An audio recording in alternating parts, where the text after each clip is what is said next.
রাধে রাধে বন্ধুরা, কেমন আছেন সবাই? আশা করছি প্রত্যেকে ভালো আছেন। আজ দিনটি শুক্রবার, বিকেল এখন 5:30 মতো বাজে। যাচ্ছি বাড়িতে। এটি রাখির আগের দিনের ভ্লগ। কাল শনিবার, তাই রাখি পরাতে বাপের বাড়ি যাচ্ছিলাম। এই জায়গাটা আপনাদের সকলের কাছে অতি জনপ্রিয় একটি জায়গা। বলুন তো এই জায়গাটা কোথায়? কেউ যদি এই জায়গাটা চিনতে পারেন তাহলে অবশ্যই কিন্তু আমাকে কমেন্ট করে জানাবেন। সবাই যাচ্ছে এখানে তারকেশ্বরে বাবার মাথায় জল ঢালার উদ্দেশ্যে, আর আমি বেরিয়ে পড়লাম বাড়ি যাওয়ার উদ্দেশ্যে।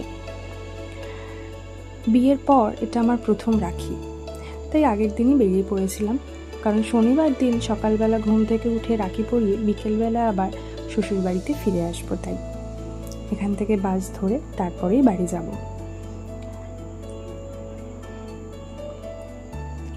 বাধাবরতলা যখন নেমেছিলাম তখন সন্ধে হয়ে গেছিল। যাব একটু গোপালের জন্য জামা কিনতে।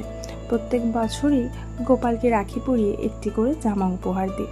বাড়িতে 2টি গোপাল আছে ছোট ছোট, এবং রাধা গোবিন্দ আছে, গৌরীতে গেছে। তাদেরকে সহ আমার ভাই এবং এক জ্যাঠো দাদা, এই দুজনকে রাখি পরাই। দাদাকেও প্রত্যেক বছর রাখি পরাই, তবে আপনারা তো জানেন দাদা কর্মসূত্রে রাশিয়াতে থাকে, তাই লাস্ট 3 বছর হলো দাদাকে আর রাখি পরানো হয় না। তবে গিফটটা নিয়ে নিই, ওটা নিতে কিন্তু আমি একদমই ভুলি না।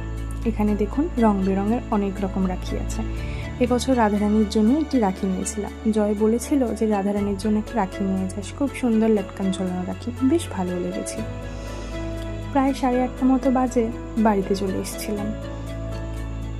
এই যে আমাদের রাধা গোবিন্দ মন্দির, আপনারা তো এখন জানেনই, এটা আমার ব্লগে অনেকবারই দেখেছেন আমাদের বাড়ির এই মন্দিরটি।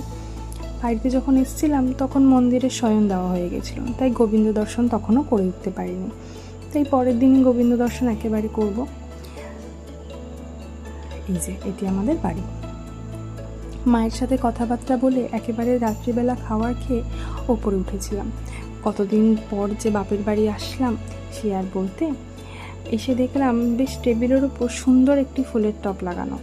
আমি তো ভাবলাম সত্যিকারের ফুল। ভাইকে জিজ্ঞাসা করতে ভাই বলল, না না, এটা আমি তো আনিনি, এটি সত্যিকারের নয়। বেশ ভালো লাগছে দেখতে, তাই না? বেশ সুন্দর। এরকম দেখে ভাইকে জিজ্ঞাসা করলাম কোন দোকান থেকে নেওয়া রে, আমিও তাহলে একটা নিয়ে যাব। ভাই বলল, আমি তো ঠিক জানি না বদ্দি। এইটা হচ্ছে আমার ঘর। আমার ঘর বলতে এই ঘরটিতে এখন বর্তমানে আমি যতবারই যাই এই ঘরেই থাকি, এবং বিয়ের আগেও এই ঘরে থাকতাম। এবং ওই গণেশ আঁকা ঘরটিতে দাদা থাকে, পাশের ঘরটাতে ভাই থাকে। রাত তখন 10টা 10:30 মতো বাজে। রাত্রিবেলা একবারে খাওয়া দাওয়া কমপ্লিট করে শুতে এসেছি এই ঘরে। অনেক দিন পর আসা, তাই একটু স্বস্তির নিঃশ্বাস আর কি।